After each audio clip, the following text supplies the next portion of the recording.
로마서 계속 이어서 나누도록 하겠습니다. 하나님께서는 구원하시지만 동시에 심판하십니다. 구원받는 자들, 그들은 좋고, 그리고 구원받지 못하는 자는 그냥 괜찮고 이런 게 아니고요. 구원받는 사람들이 있으면 구원받지 못하는 사람들은 심판하십니다. 그 심판을 18절 보면 하나님의 진노 이렇게 표현하고 있습니다. 하나님께서 진노하는 사람들이 아주 명확합니다. 진노하는 사람들은 18절 보면 불의로 진리를 막는 사람들이다 그랬어요. 이 불의로 진리를 막는 사람들, 이 사람들에게는 두 가지의 특징이 있습니다. 18절 보면 모든 경건하지 않음과 불의에 대하여 했어요. 여기에 하나님의 진노의 대상이 갖는 두 가지 특징이죠. 하나는 경건하지 않다고 하는 것입니다. 또 한 가지는 불의하다고 하는 것입니다. 그럼 경건하지 않다고 하는 게 뭐냐? 이것은 하나님과 우리와의 관계에서 신앙의 문제예요. 신앙적 영역에 있는 것입니다. 하나님과 우리와의 관계에서 두 관계를 확정하는 것은 예배입니다. 하나님께서 우리를 예배 관계로 부르셨죠. 그래서 우리는 하나님께 예배해야 합니다. 그런데 여기 경건하지 않다는 것은 이 관계가 깨진 것을 말해요. 그런데 여기에서 더 적극적인 표현이기 때문에 하나님을 예배하지 않는 차원이 아니고 다른 것을 하나님으로 여기고 예배하는 것을 말합니다. 경건하지 않다는 말이 우리 성경에는 상당히 점잖게 표현이 됐습니다만 실제로는 하나님을 예배해야 마땅한 존재들이 하나님을 예배하지 아니하고 다른 것을 하나님으로 여기며 하나님으로 예배하는 것, 이게 바로 경건하지 않은 것이죠. 그 다음에 이제 또 한 가지 하나님의 진노의 대상 특징은 불의하다는 것입니다. 이 불의하다고 하는 것은 우리 생활의 영역입니다. 생활. 경건은 하나님과의 신앙적 영역이고 불의함은 생활의 영역이에요. 생활의 영역에서 이 불의함이라고 하는 건 무엇인가 하면 우리는 예수님을 주님으로 모시는 예수님의 주권을 인정하는 삶을 살아야 되는 존재들이에요. 그런데 그렇게 살지 않는다고 하는 것입니다. 예수님을 주님으로 인정하지 않고 그렇게 살게 되기 때문에 내가 주인이 되고 세상의 가치관이 주인이 된 삶을 사는 것이죠. 그래서 여기 불의하다고 하는 것은 그냥 세상적 가치관을 따라서 사는 삶, 우리 불신자들 세계 속에서 사는 그런 사람들과 비슷한 또는 같은 그런 삶을 사는 것을 불의하다 이렇게 말합니다. 오늘 21절 이하에서부터는 그 두 가지 측면에 대해서 보다 자세하게 설명해 주고 있습니다. 21절부터 25절까지는 바로 경건하지 않은 자들의 삶의 모습을 소개하고 있고요. 그 다음에 26절부터 32절 1장 마지막 절까지는 불의한 자들의 모습을 소개해 주고 있어요. 그래서 오늘은 경건하지 않은 자들이 어떤 모습인가 하는 부분을 함께 나누고, 그 다음에 다음 주에는 불의한 자들, 다음 주는 이제 설 주간이어서 다른 주제로 설교할 거고요. 그 다음 주에 이제 불의한 자들의 모습을 같이 나누도록 그렇게 하겠습니다. 자, 21절 시작이 이렇게 되어 있습니다. 하나님을 알되 했습니다. 제가 말씀드렸죠. 불신자들이 하나님을 모르는 게 아니에요. 다 하나님을 압니다. 하나님을 안다고 하는 것은 이것은 핑계할 수 없는 사실이에요. 그래서 19절 20절에서 그걸 아주 명확하게 했죠. 그러면서 20절 마지막에 핑계댈 수 없다. 하나님 몰라서 내가 그렇게 살았습니다. 이 말은 안 통한다고 하는 것이죠. 하나님께서 회초리를 딱 들고 이제 징계, 심판, 진노하시기 위해서 회초리를 들고 계실 때 내가 몰라서 그랬어요. 이 말 안 통한다는 거예요. 하나님을 누구든지 다 안다고 하는 거예요. 이 사실을 예수님 믿는 우리들도 인정해야 하지만 불신자들도 다 인정할 수밖에 없다고 하는 것이죠. 그 사실을 우리가 19절 20절을 통해서 함께 나누었습니다. 그럼 경건하지 않은 사람들은 어떤 특징이 있는가? 바로 하나님을 알지만 21절 보면 하나님을 영화롭게 하지 않는다 이렇게 되어 있어요. 이 경건하지 않은 자들이 갖는 첫 번째 대표적 특징이죠. 하나님을 영화롭게 하지 않습니다. 영화롭게 한다는 말은 영광이라고 하는 말의 동사형입니다. 영광이라고 하는 말은 하나님의 거의 그 고유어적인 표현이 속성이 있어요. 이 영광은 조금 설명을 드리면 이렇습니다. 하나님은 영적인 분이시기 때문에 우리 물질적인 존재인 또 3차원에 살고 있는 우리가 하나님을 볼 수 없습니다. 인식할 수 없습니다. 하나님께서 우리에게 보여주셔야만, 나타내 주셔야만, 볼 수 있게 해주셔야만 우리는 볼 수 있어요. 하나님과 우리는 그렇게 본질적으로 다른 존재인 것이죠. 근데 하나님이 우리에게 보실 수 있도록 나타내 주신 모습을 뭐라고 표현하는가 하면 영광이라고 표현해요. 영광. 그럼 이 영광이라고 하는 말의 동사형이 영어롭게 한다고 했잖아요. 그러면 그 하나님의 영광 앞에 피조물들은 영광스럽게 해야 하는 거예요. 영광을 돌려야 돼요. 영어롭게 해야 해요. 그럼 영어롭게 한다는 말을 다른 말로 표현하면 바로 하나님께 예배하는 것을 말하는 것이죠. 여러분, 하나님의 영광 앞에 모든 피조물은 예배의 태도를 가져야 하는 것입니다. 그렇게 할 수밖에 없습니다. 구약 성경을 이렇게 자세히 살펴보더라도 그 불신자들 또 이방 종교를 믿는 사람들까지도 하나님을 인정하고 하나님 앞에 굴복하는 내용들이 왕왕 등장하고 있어요. 하나님의 영광 앞에 모든 피조물은 엎드려 경배할 수밖에 없다는 거예요. 다른 말로 예배의 태도를 견지할 수밖에 없는 것이 하나님의 영광 앞에 피조물의 마땅한 태도라고 하는 것이죠. 그런데 지금 경건하지 않은 자들은 피조물이라면 마땅히 행해야 할 피조물의 합당한 본분인 이 예배의 태도를 거절한다는 것이죠. 영어롭게 하지 않는다고 말씀했습니다.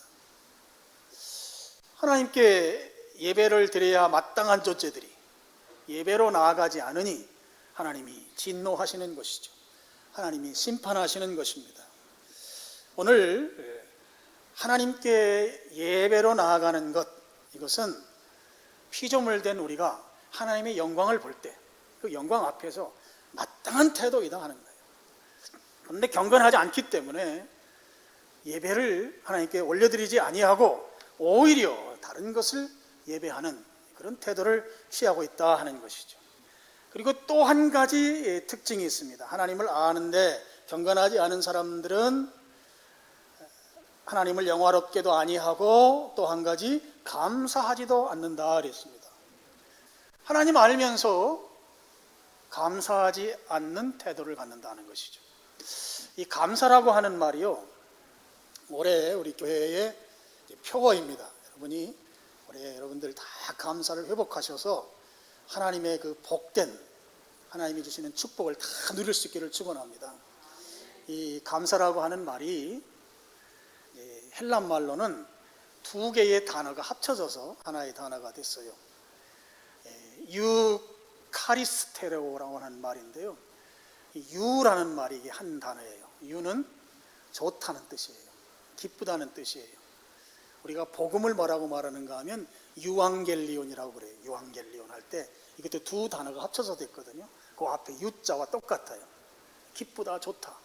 앙겔리온은 앙겔레스, 소식을 전하는 자. 천사가 에인절이잖아요. 에인절 할 때 그 말이 여기에서 왔어요. 좋은 소식을 전하는 자 또는 좋은 소식, 뭐 이런 뜻이에요. 복음이라는 말이.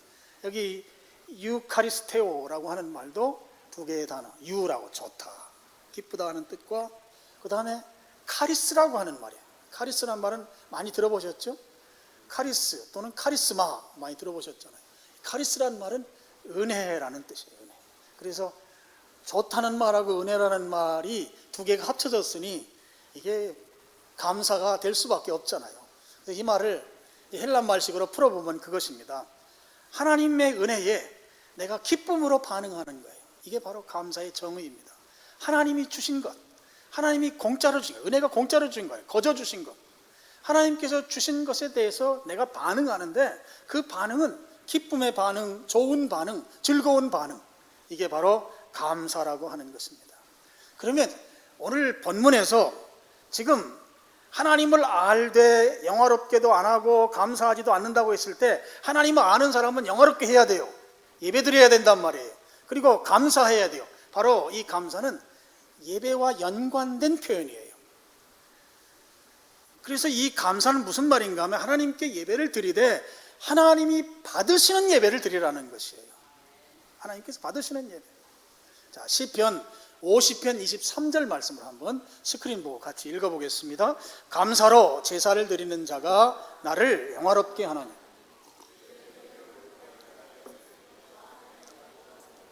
예. 여기 제사는 이제 구약식 표현이잖아요. 바로 예배를 말하는 것이죠.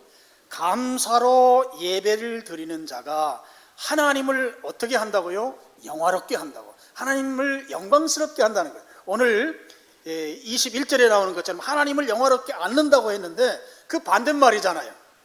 감사로 예배를 드린다. 감사는 하나님께 예배드리는 우리의 태도를 말하는 것이죠. 그 다음 말이 그의 행위를 옳게 하는 자, 그의 행위를 옳게 한다는 말은 무슨 말인가 하면 감사로 예배를 드리는다는 이 뜻이에요.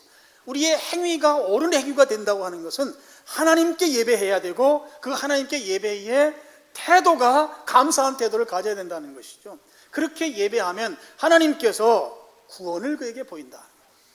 구원이란 말은 우리가 영혼의 구원도 있지만 구약에서의 구원은 많은 경우에 현세에서의 하나님의 축복을 의미합니다. 나가도 들어가도 복을 받는 그 축복. 예. 장건사님 신경 쓰지 마세요. 괜찮아요.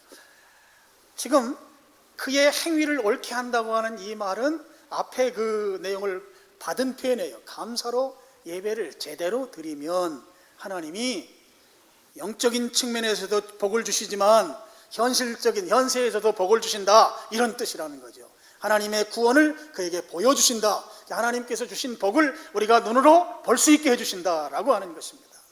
그러면 우리가 감사로 예배하면, 우리의 예배의 태도가 감사한 예배의 태도가 돼서 그 하나님이 기쁘시게 받는 예배를 드리면 우리는 잘 되게 되어 있습니다. 그 은혜가 임하기를 축원합니다. 예배 잘 드리시길 바랍니다. 그러면 하나님이 복을 주시는 거예요. 한번 이 말에 여러분 한번 속아보세요. 제가 한 이 말에, 예배 잘 드리면 하나님이 복 주신다고 하는 말에 한번 속는 셈 치고 한번 순종해 보시라는 말이에요. 예배를 잘 드리면 하나님께서 영적인 측면에서도 잘 되게 해주시고 마음의 평안을 주시고, 여러분 기도하는 기도 제목들도 다 응답해 주실 줄로 믿습니다. 하나님은 잘 되게 해주시는 분이세요. 믿으시길 축원합니다. 한번 속아보시라고. 속으라는 말이 좀 그렇긴 하지만 한번 목사가 하는 말이니까 한번 믿어보겠다 하고 한번 결심을 하고 예배를 한번 잘 드려보세요. 감사로 예배를 드려보라는 말이에요. 그러면 하나님께서 우리 눈으로 볼 수 있도록 하나님의 구원을 보여주실 것입니다. 그 은혜가 여러분에게 있기를 축원합니다. 그런데 말이에요, 경건하지 않은 사람들, 하나님의 진노 앞에 있는 사람들은 하나님께 감사함으로 예배를 드리지 않는다는 거예요. 여러분, 예배의 장소에 왔더라도 감사함이 아니고 마지못해서 억지로, 그래서 막 지루하죠. 저 양반은 왜 설교를 저렇게 길게 하나? 좀 짧게 하면 좋겠는데, 배도 고프고, 뭐 이런 오만 가지 생각 속에서 앉아 있는 것이죠. 그것은 감사한 게 아니에요. 감사라는 말 속에는 예배의 진정성이라는 의미가 담겨 있어요. 내가 드리는 이 예배가 진정으로 하나님께 드리는 예배이다. 그리고 이 예배의 그 자발성이라고 하는 그런 요소도 포함이 되어 있어요. 여러분, 예배당 나올 때 예배당 오는 것이 막 기다려진 분 혹시 계십니까? 아멘 하신 분이 계신데 아주 희귀한 일이 있습니다. 여러분, 예배 드리는 시간이 기다려진다고 하면 그것은 감사로 드리는 예배의 증거입니다. 예배 시간이 기다려진다.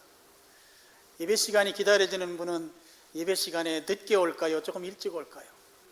퀴즈인데, 굉장히 어려운 퀴즈를 냈는데 내가 지금 다시 한번 퀴즈를 내볼까요?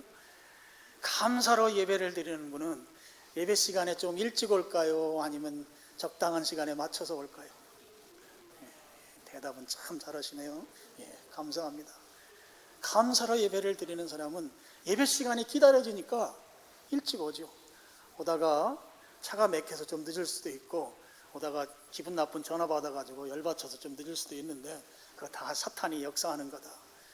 또 오다가 보면 부부가 같이 차 타고 오다 보면 되게 주일날 많이 싸워요. 이게 아주 역사적인 일입니다. 사탄이 그렇게 역사를 해요. 그러니까 그런 걸 다 이기고 예배 시간 맞춰서 오는 것은 감사로 예배를 드리는 걸로 믿습니다. 예배에 기다려진다 하면 감사로 예배 드리는 게 증거예요. 또 하나가 있어요. 예배를 드리는 시간이 행복해요. 기뻐요. 예배를 지금 드리는데, 지금 내가 드리는 이 예배, 이 한 시간이 하나님이 기쁘게 받으신다. 하나님이 기쁘게 받으시는 예배에 내가 참여하고 있다. 그래서 내가 행복한 거예요. 하나님을 기쁘시게 하잖아요. 하나님께서 정말 기뻐하는 일에 내가 참여하고 있잖아요. 할렐루야. 그렇게 내가 참여하고 있으니 하나님이 좋아하신다 생각하니까 이게 기쁜 거예요. 여러분, 자녀들이 돈을 벌어가지고 부모님 뭐 맛있는 것도 사드리고 또 좋은 옷도 사드리고 뭐 부모님 필요한 거 뭐 이렇게 장만해 줄 때 부모님이 막 좋아하잖아요.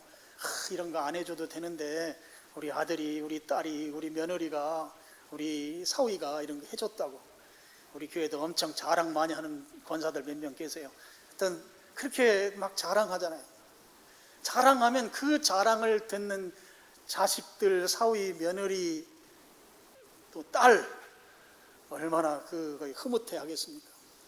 하나님이 그런 거예요. 하나님 기뻐하는 그 예배를 드리기 위해서 예배 시간에 일찍 나와서 또 예배를 드리면서 하나님이 내 예배를 받으신다고 하는 거예요. 막 감격에 겨워하면 하나님이 얼마나 좋아하겠느냐고. 그리고 그 좋아하는 하나님 때문에 나도 덩달아 좋은 거예요. 이게 바로 예배를 드리면서 행복을 누리는 것이죠. 오늘 지금 이 시간에 여러분이 행복하기를 축원합니다. 내 예배를 하나님이 받으신단 말이에요. 받으시면서 기뻐하시는 그것 때문에 내가 좋은 거예요.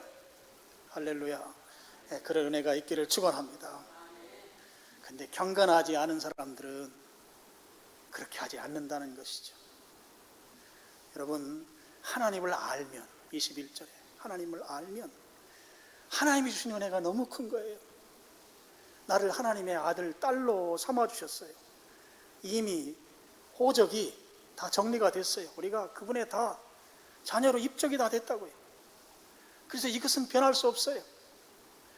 그것 얼마나 감사한 일입니까? 그걸 위해서 예수님을 십자가에 죽으시기까지 내놓으시면서 우리를 사랑하셨어요.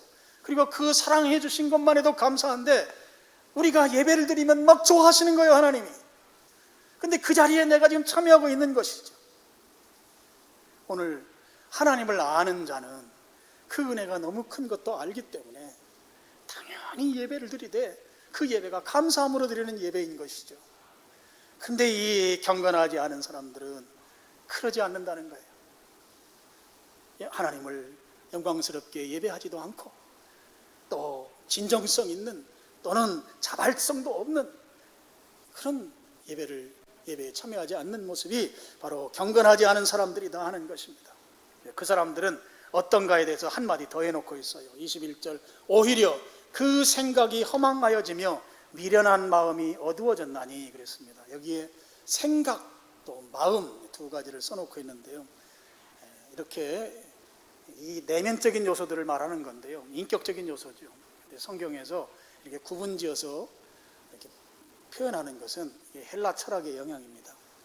바울이 당시 헬라 철학에 그 물들어 있던 사람들에게 이해하기 쉽도록 이 하나님의 이 은혜를, 예배를 설명하기 위해서 이렇게 설명하고 있는 거죠. 우리는 그냥 하나님 내면 우리 인격적인 요소다 하는 거예요. 그렇게 넓게 보시면 됩니다.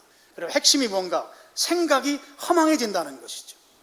생각이 허망해진다는 말은 무슨 말인가 하면 우리가 마땅히 가져야 될 생각이 있는데 그 생각이 바로 바른 생각이죠. 이 바른 생각을 하지 않는다는 거예요. 그 바른 생각이 뭐냐? 바른 생각은 하나님을 영화롭게 하는 생각, 하나님께서 받으시는 예배를 드릴 생각, 이 생각인데 이 생각을 하지 않는다는 거예요. 생각이 허망해져서 하나님을 바르게 예배해야 하고 하나님을 그 옳게 옳은 행위로 예배해야 하는데 그 생각을 하지 않는다 하는 것이죠. 그래서 미련한 마음이 어두워졌다고 표현하고 있습니다. 마음이 어두워졌다. 이 마음은 우리 인격적인 요소, 우리 내면적인 요소를 말하는데요. 하나님을 예배하지 않을 생각으로 내 마음이 채워져 있기 때문에 그 마음으로 굳어진 마음이 내 마음을 어둡게 한다, 이런 표현이에요. 마음이 어두워졌다는 말을 요즘 쓰는 용어로 표현을 하면 내 마음이 왜곡돼서 잘못된 생각으로 차 있어서 마음이 그 상처가 심해진 그런 부분들을 말하는 것이죠. 상처가 심해지면 예배에 잘 참여하지 못합니다. 예배에 참여해도 온전히 예배를 드리지를 못해요. 예전에 보면 그런 분들 계시더라고요. 우리가 하나님을 아버지라고 부르잖아요. 그런데 아버지에 대해서 상처가 깊은 분들은 하나님 아버지라고 하는 이 용어를 잘 말 못해요. 그리고 그 아버지라고 부르지만 그가 생각하는 아버지는 상당히 제한적인 아버지예요. 그리고 굉장히 엄한 아버지. 근데 하나님이 엄하신 아버지만은 아니거든. 그렇게 왜곡된 그런 요소들을 가지면서 예배의 자리에 참여하지 못하고 예배드리지 못하는 그런 왜곡된 마음이 굳어진 그런 것이 바로 마음이 어두워졌다, 이렇게 표현하는 것입니다. 그래서 22절은 이렇게 표현하고 있습니다. 스스로 지혜 있다 하나 어리석게 됐다.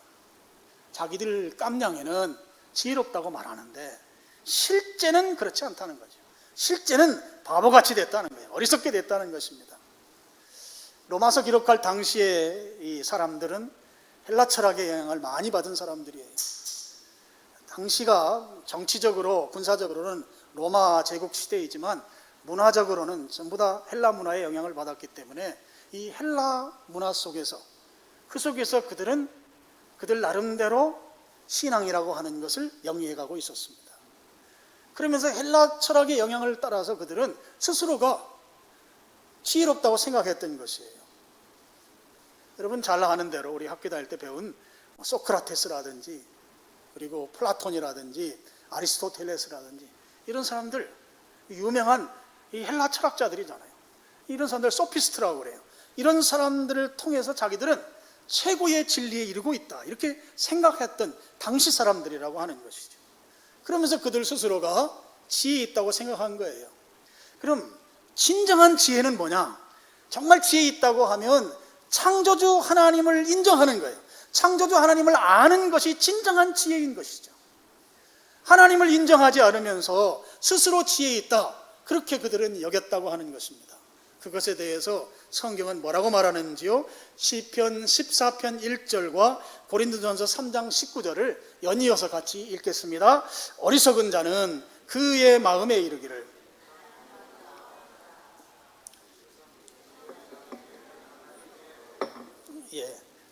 자, 어리석은 자는 그 마음에 이르기를 하나님이 없다고 한다. 근데 이 어리석은 자를 신약 성경의 개념으로 표현할 때 이건 세상의 지혜에 있는 자, 세상의 지혜에 있는 자는 하나님께는 그들은 어리석은 것이다 하는 거죠. 세상의 지혜, 이 지혜는 하나님을 인정하지 못하게 만드는 지혜이기 때문에 그것이야말로 어리석은 것이다 하는 거예요. 정말 지혜롭다고 하면 그 지혜로운 자는 하나님을 영화롭게 해야 돼요. 하나님을 예배하는 자의 삶의 자리로 나와야 하는 것이죠. 그것이 진정으로 지혜로운 자라 하는 것입니다. 그런데 세상의 지혜, 어리석은 지혜는 하나님을 인정하지 않은 거예요.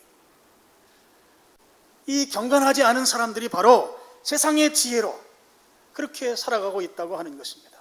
그래서 그들은 23절 보면 썩어지지 아니하는 하나님의 영광을 썩어질 사람과 새와 짐승과 기어다니는 동물 모양의 우상으로 바꾸었다. 하나님을 예배해야 하는데 하나님을 예배하지 아니하고 다른 것들을 하나님으로 만들어서 그것을 예배하는 자들이 되었다 하는 것입니다. 그러니 세상의 지혜, 인간의 지혜라고 하는 것, 헬라 철학의 영향을 받은 이 지혜라고 하는 것이 얼마나 어리석으냐 하는 것입니다. 이 하나님은 영원하신 하나님인데, 썩지 않는 하나님이신데 피조물을 우상으로 그들은 예배한다. 썩는 것을 우상으로, 그들은 가짜 하나님으로 진짜 하나님인 양 그렇게 예배하는 것이 바로 세상의 지혜로 가득 찬 사람들, 경건하지 않은 사람들, 어리석은 사람들이다, 그 말씀인 것이죠. 이 사람들이 만들어낸 우상을 23절에서는 사람과 새와 짐승과 기어다니는 동물 모양 이렇게 표현하고 있어요. 사람의 모양으로 만들었대요. 여러분, 우리 사람의 지혜에서 나온 우상의 그 최상 등급은 사람의 모양입니다. 완전한 사람의 모양이 아닌 경우도 가끔 있어요. 반만 사람인 경우, 반신 반수인 경우도 있고, 반신 반오, 고기였죠, 그런 경우도 있고, 반신 반조, 새인 경우도 있습니다. 저는 왜 사람의 모양이 인간이 만든 우상 가운데 최상 등급에 있는가, 저는 이렇게 생각합니다. 우리는 하나님의 형상을 따라서 만들어졌어요. 하나님의 이미지를 갖고 있습니다. 그래서 사람은 모든 피조물 가운데 가장 하나님을 닮은 존재예요. 그래서 우리 속에는 하나님을 닮아 있기 때문에 하나님을 향한 종교심이 있어요. 종교적 본능이 있단 말이에요. 그래서 우리 인간의 본성 가운데 종교성이 있습니다. 그래서 이 종교성이 진정한 대상으로서는 하나님을 향해 가야 하는데, 이 사람이 지혜롭다고 하는 이 어리석음이 가짜 하나님을 만들어낸 거예요. 우상이라는 걸 만들었어요. 근데 그 만든 우상이라고 하는 것이 가장 하나님을 닮은 존재를 만들어내놓고 그것이 하나님이라고 여긴다는 거예요. 그래서 인간이 만든 우상 가운데 맨 꼭대기에 있는, 상위에 있는 우상의 모습은 사람의 모습을 하고 있다는 것이죠. 그래서 여러분, 고대 헬라, 로마, 그리스 로마의 신들을 보면 신들의 모습이 대부분 다 사람 모습입니다. 그리스엔 신이 막 너무 많죠. 물론 로마에도 신이 많습니다만, 로마는 그리스의 문화적 영향을 받았기 때문에 신이 거의 대동소이예요. 그래서 그리스 신만 잘 알면 로마 신은 그냥 쉽게 이해할 수 있습니다. 그리스 신의 대표적인 세 신을 내가 세 신을 우리 스크린에 좀 소개하겠습니다. 제가 구글에서 찾아왔는데요. 제우스라고 하는 신이 있습니다. 사람 모습이죠. 그리고 포세이돈이라는 신이 있어요. 이 포세이돈은, 제우스는 이 하늘을 주관한다고 믿고 있고요. 포세이돈은 바다를 주관한다고 믿어요. 그리고 하데스가 있어요. 하데스는 땅 내지는 이 지하, 죽음을 주장한다고 믿고 있어요. 이 하데스 신은 또 짐승, 개 한 마리를 몰고 다녀요.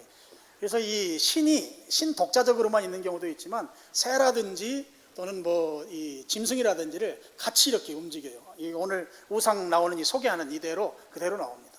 전 머리가 3개 달린 이 개입니다.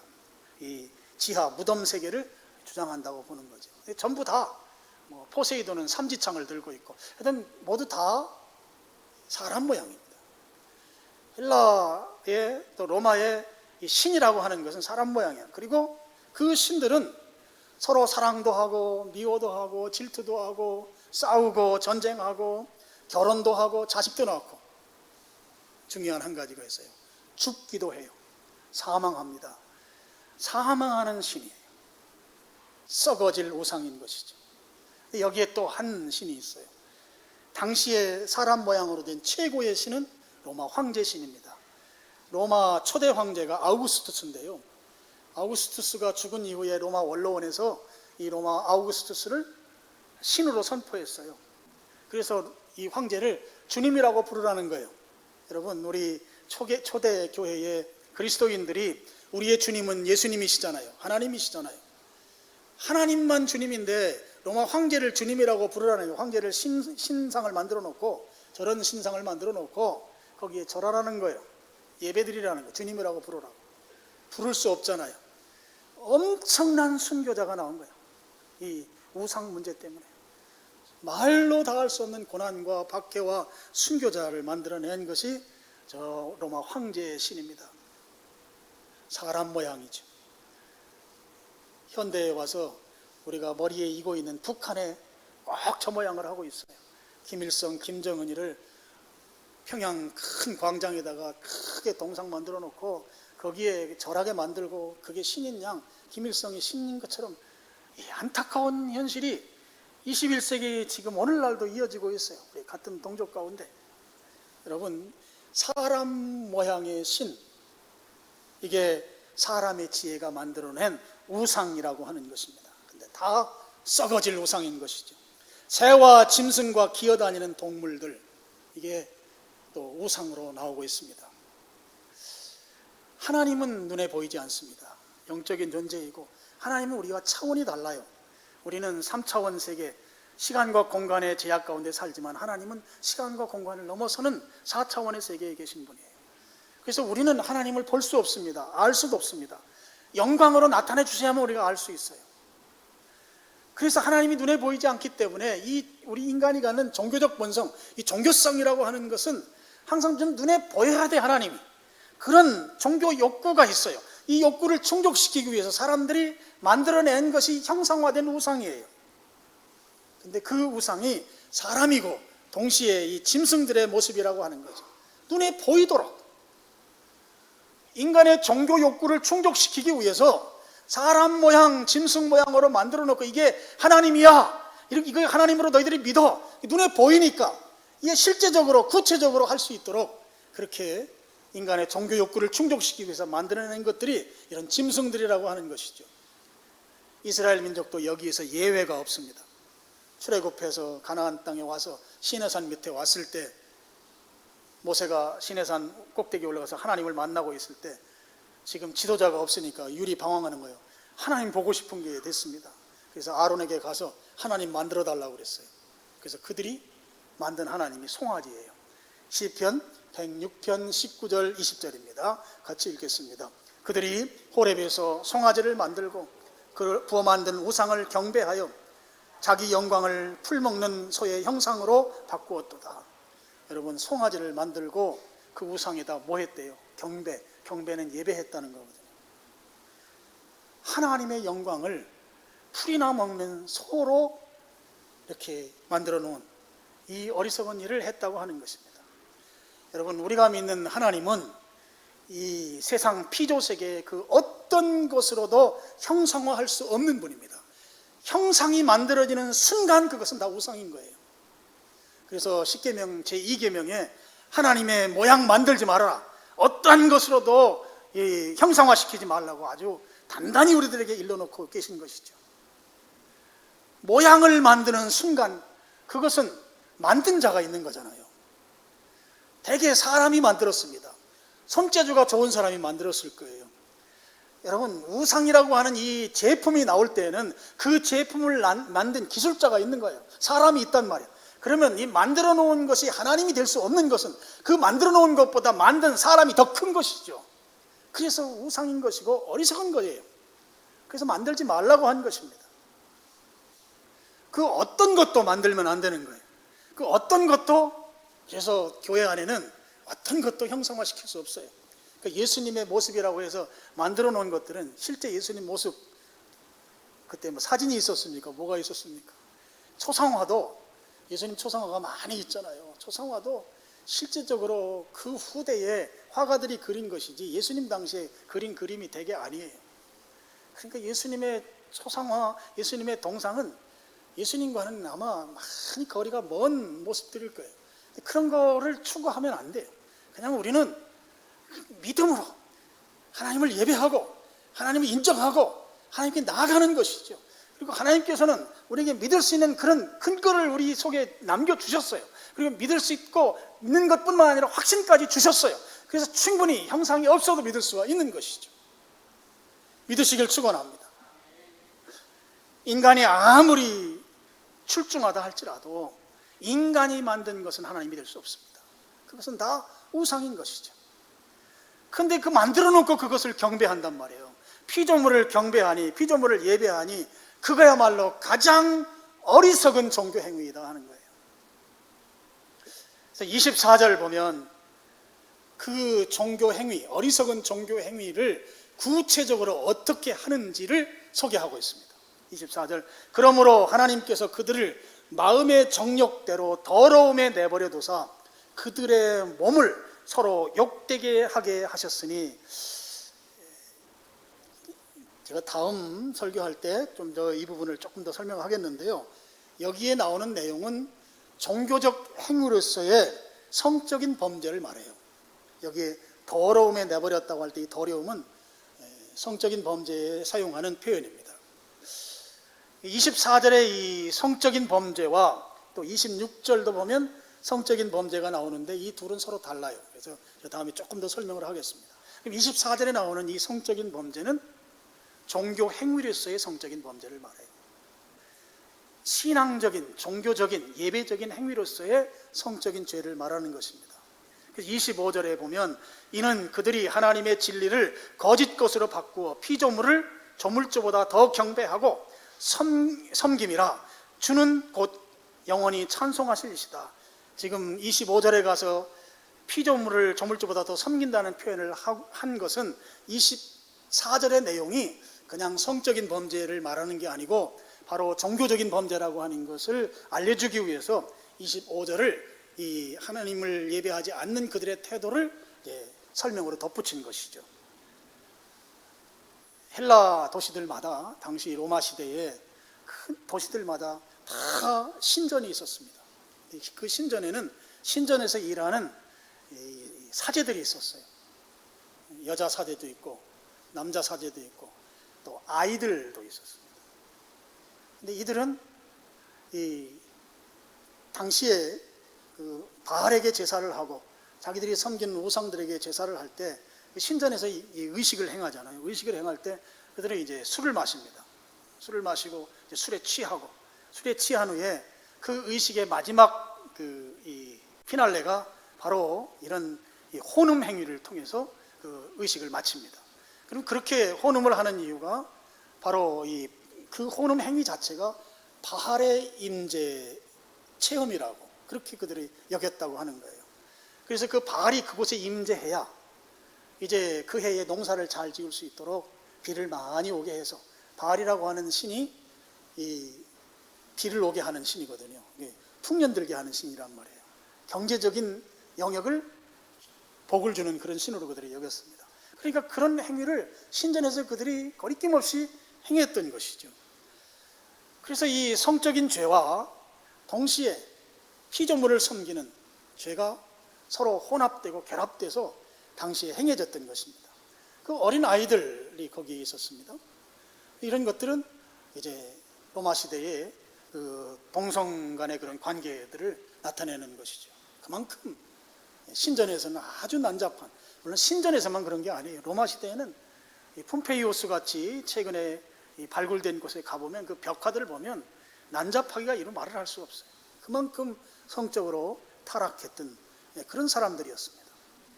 그런 모습이 신전에서 제사의식으로 그들에게 행해졌던 것이다 하는 거예요. 경건하지 않은 사람들이 그 경건에서 떠나서 우상을 섬기는데 그 우상을 섬기는 행위를 보니 도무지 눈을 뜨고 볼 수 없는 그런 어리석은 행동들을 그들이 하고 있었다 하는 것이죠. 그러면서 25절 말미에 이렇게 기록되어 있습니다. 주는 곧 영원히 찬송하실 이시로다. 아멘. 이렇게 되어 있습니다. 지금 우상 숭배하는 이야기를 쭉 적어놓고 우상에 섬기는 그것에 대해서 어리석은 행동이고 그야말로 차마 눈뜨고 볼 수 없는 그런 행동이라고 기록해 놓은 후에 약간은 좀 갑작스럽게 주는 곧 영원히 찬송하실 이시로다 라는 표현이 여기에 등장하고 있습니다. 그리고 아멘이라는 말, 이 말이 진짜다 이런 뜻이거든요. 이 말이 진짜야 이런 뜻입니다. 왜 여기에다 이 말을 써놨을까? 제가 이 말씀을 묵상하면서 들은 생각입니다. 지금 사람들은 자기들이 똑똑하다는 거예요. 그러면서 자기들의 지혜로 하나님을 섬겨야 하는데 하나님이 아닌 다른 것을 하나님이라고 여기면서 섬기는 거예요. 우상, 사람이 만든 피조물을 하나님이라고 여기면서 섬기는 이 답답한 상황인데 그 답답한 상황에 그 제사의식을 신전에서 그들이 행하는 의식을 보니 차마 눈뜨고 볼 수 없는 그런 아주 난잡한 모습을 이 바울이 생각한 것이죠. 그러면서 이들의 이 어리석음, 똑똑하다고 여기지만 전혀 똑똑하지 않은 이런 어리석은 모습을 보면서 이 바울이 속에서 너무너무 안타깝고 막 이 통절하고 통분하는 마음이 이 바울 마음속에 막 드러난 것이죠. 그래서 이 견딜 수 없는 마음, 그 울컥하는 이 마음에서 야, 이 사람들아, 주님만 영원히 찬송하실 분이야. 이 말이 진짜야. 아멘. 이런 것이에요. 하나님만 예배받을 분이시라고. 이 답답한 사람들아, 왜 이것을 모르는가? 마음속에 너무너무 통분이 되고 답답하고 안타깝고 이 불쌍해서 바울이 외치는 선포인 것이죠. 바울 마음속에 이 울컥한 마음이 야, 이 답답한 사람들아, 왜 이렇게 어리석은 삶을 사느냐? 똑똑하다면서, 똑똑하면 하나님을 예배해야지. 하나님을 예배해야지. 주님은 영원히 찬송받으실 분이야. 주님만이 영원히 예배를 받으실 분이라고. 아멘. 이 말이 진짜란다. 진짜야, 진짜야. 바울이 그렇게 그들의 경건하지 않음에 대해서 결론을 그렇게 맺고 있는 것입니다. 여러분, 말씀의 결론입니다. 여러분, 하나님을 알게 되면 하나님을 감사함으로 예배해야 합니다. 여러분, 우리는 하나님을 아는 사람들이죠. 그래서 우리는 어떻게 해야 돼요? 감사함으로 예배해야 돼요. 예배 시간에 하나님이 기뻐 받으실 것이 행복해서 하나님께 감사하고, 또 집에서는 예배 시간이 막 기다려져서 함께 드리는 그 예배 시간이 나에게 좋은 시간이고 하나님이 기뻐하실 것이 막 기대돼서 기쁘고. 그래서 여러분, 우리는 하나님을 아는 자들로서 하나님을 영화롭게 하는데, 이 영화롭게 한다는 것이 하나님을 예배하는 것인데, 그 예배가 하나님이 기뻐 받으시는 예배, 이게 바로 감사로 드리는 예배다. 오늘 여러분은 다 그렇게 그런 예배자들로 견고하게 서서 승리하고 그렇게 나아갈 수 있기를 주님의 이름으로 축원합니다. 아멘. 기도하겠습니다. 아버지 하나님,